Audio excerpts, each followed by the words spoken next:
தளபதி விஜய் அப்படின்னா யார்? ஒரு சாதாரண மனுஷன்தான். ஆனால் சாதாரண மனுஷனா அப்படின்னு கேட்டிங்கன்னா சாதாரண மனுஷன் மட்டும் கிடையாது. அவருக்குள்ளே இருக்கிற அந்த திறமை, அந்த உள்ளுக்குள்ளே இருக்கிற அந்த வெறி அப்படின்றது தான் வந்து இன்றைக்கி அவரை கிரேட்டஸ்ட் ஆஃப் ஆல் டைம் அப்படின்ற லெவலுக்கு கொண்டு வந்துட்டுருக்கு. அவரை வச்சு அப்படி ஒரு டைட்டில் யோசிக்கணுன்னாலே எவ்வளோ பயங்கரமான ஒரு டெடிகேஷன், ஒரு முயற்சி, அந்த தன்னம்பிக்கை. முயற்சி மட்டும் இல்லைங்க, நம்ம வந்து அவர் பாட்டிலெல்லாம் வந்து அவர் சரக்கு அது இதெல்லாம் காட்டுவார். ஆனால் வந்து உண்மையிலேயே அவர் குடிப்பாரான்னு பார்த்தீங்கன்னா குடிக்க மாட்டார். குடிப்பாரான்னு எனக்கு கரெக்டாக தெரியல. குடித்தாலும் அவர் அந்த லிமிட் வச்சுருக்காரு அப்படின்னு தான் நான் நினைக்கிறேன். நம்ம என்ன பண்ணுறோம்? சிகரெட் அடிக்கிறோம், குடிக்கிறோம், இதெல்லாம் பண்ணி உடம்புக்கு எடுத்துக்கிறோம்.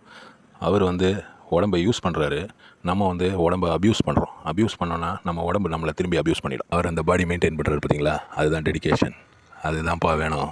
தண்ணி குடி, சாப்பிடு, எக்ஸசைஸ் பண்ணு, நல்லாரு. அதை விட்டுட்டு சும்மா வெத்து வேட்டு மாரி ஆகி போகக்கூடாது வாழ்க்கையில். ஆடுற டான்ஸ் பார்த்தீங்களா, எப்படி ஆடுறான் பாருங்கள்.